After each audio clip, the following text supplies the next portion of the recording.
just exactly 4 years ago, in June 2020, I published an episode of Accessibility titled Video Games Need to Better Support Dyslexic Players. At the time, video games were starting to get better about offering subtitle and UI text altering options, such as size alteration, customizable opacity backgrounds, and other basic tools. But options for font legibility alteration were still very much in their infancy, and far from seeing mass adoption. Skipping forward to today, things are undeniably improving considerably for dyslexic gamers. A lot more video games today, particularly those with stylized custom fonts, are offering basic options for font alteration to players, alongside increased support for things like text-to-speech, providing additional support for dyslexic players who may find audio narration makes text-based games easier to follow. However, I think it's important to revisit the topic of support for dyslexic players, as an industry standard seems to be forming that could do with some nuanced discussion. So, let's discuss OpenDyslexic, and why it alone isn't enough for a game to be truly accessible for all dyslexic players. OpenDyslexic was created in the early 2010s as an open source font based on a prior open source font called Deja Vu Sans. The font was created with the explicit aim of providing a font designed to try and help avoid some of the common reading errors experienced by people with dyslexia, and as an alternative to pricey or proprietary dyslexia-focused fonts and reading tools that were available at the time. OpenDyslexic as a font is complicated to discuss. While it is seemingly becoming the video game industry's default alternative font option offering, responses to it from within the dyslexic community are far from unified. Anecdotally, there are a lot of people who do find OpenDyslexic an easier font to read. I myself fall into that camp, finding it a really useful font that I'm personally really excited anytime I see offered. I also know there's a decent number of dyslexic people who vehemently disagree, and find it actively more difficult to read than other more common fonts. Research studies on the topic have been inconclusive at best, with some studies finding no statistically significant improvement in reading speed or accuracy with the font, while others found improvements, but only with extended use. Including OpenDyslexic as a font option in your video game isn't a bad idea. It's going to likely help a good number of dyslexic players to have an easier time reading your in-game text, particularly if your in-game text is in a particularly difficult to read custom font, and as long as it's an optional font alternative, players who find it actively unhelpful can avoid it. However, I'm here today not to argue that OpenDyslexic should be avoided as a font option to offer players. I'm here to argue that it needs to be one of a number of options that dyslexic players have access to. OpenDyslexic is a tool, but is not by itself a full solution to dyslexia-friendly fonts in games. So, what other font options should game developers be offering alongside OpenDyslexic if they want to support a larger percentage of dyslexic gamers? Well, here's a list of some commonly discussed fonts that, if you're able to implement or mimic, could help to flesh out your font offering selection for dyslexic players. As much as it is frequently mocked online or treated as a joke, Comic Sans is an incredibly popular font option used by people with dyslexia for improved legibility. Sans serif fonts in general are shown to have statistical legibility improvements for dyslexic readers, but among those options, Comic Sans routinely shows up in discussions as being a very comfortable font to read and to follow.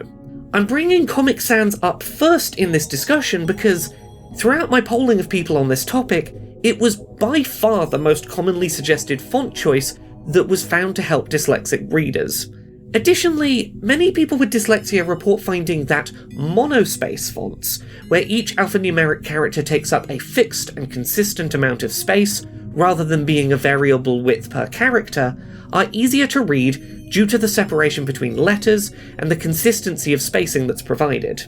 These fonts may be harder to incorporate into games due to their taking up more space per character to display, but they are worth consideration. Atkinson Hyperlegible is an example of a monospaced font that, while primarily designed for low vision accessibility, has been brought up to me by multiple people with dyslexia as a particularly legible monospaced font option for them. There's also the topic of bionic reading, which is a proprietary system that isn't going to directly be something you can incorporate into your game the way that you would a font, but it is worth researching and understanding as part of this discussion. The system bolds certain parts of words in text in an attempt to get the reader to not glaze over the text as one large chunk. This can be helpful for some dyslexic readers, as well as some readers with ADHD. As previously mentioned, it's a proprietary system, but it is something that's worth researching and considering as a data point in understanding approaches to improving text legibility. I'm not telling you to try and find a way to mimic a proprietary piece of software, but I am saying learn from what it does well and maybe see what you can learn from that. Lastly, and perhaps initially counterintuitively, many people who have dyslexia report finding that the easiest fonts for them to read are fonts they come across in everyday contexts. While some fonts like Arial are sans serif fonts and make some degree of sense as being dyslexia friendly, others such as Times New Roman and Helvetica score highly for legibility with some dyslexic readers, purely due to being commonly encountered. Some people find them easier to read because they've had to struggle reading them, and have had time practicing with their specific shapes. The fact is that a font that you struggle with, but you struggle with regularly, might be easier for some dyslexic people to read than a new font that is trying to be more legible. Again, the point of this discussion isn't to suggest that offering support for OpenDyslexic as an alternative font in your game is bad. Actively far from it. Undoubtedly, offering OpenDyslexic as an option is going to increase the number of people who find your text easier to read. The point of this is that it's not the be-all and end-all of the conversation, and we need to ensure that we don't formalise or standardise the belief that OpenDyslexic support means that your game has perfected dyslexia accessibility. By offering multiple font alteration options, based on the advice above, you can go a long way to improving how many people find your game easy to read. Offering something like a selection of your own default stylized font option, plus OpenDyslexic and Comic Sans, as well as common sans serif fonts such as Arial Black Rounded, and perhaps even a monospaced font like Atkinson Hyperlegible, you give players options, allowing them to find a font that helps them to engage with your in-game text more readably than only offering OpenDyslexic.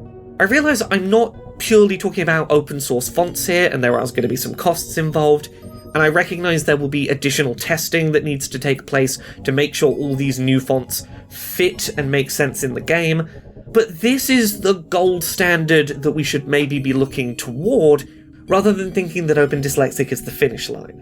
OpenDyslexic is super helpful. I find it personally really useful, but we do need to raise the bar for dyslexic player accessibility beyond making OpenDyslexic the only font option that gets offered. Thank you so much to this month's Patreon backers who help make this show possible. You can support the show and everything I do at patreon.com/LauraKBuzz.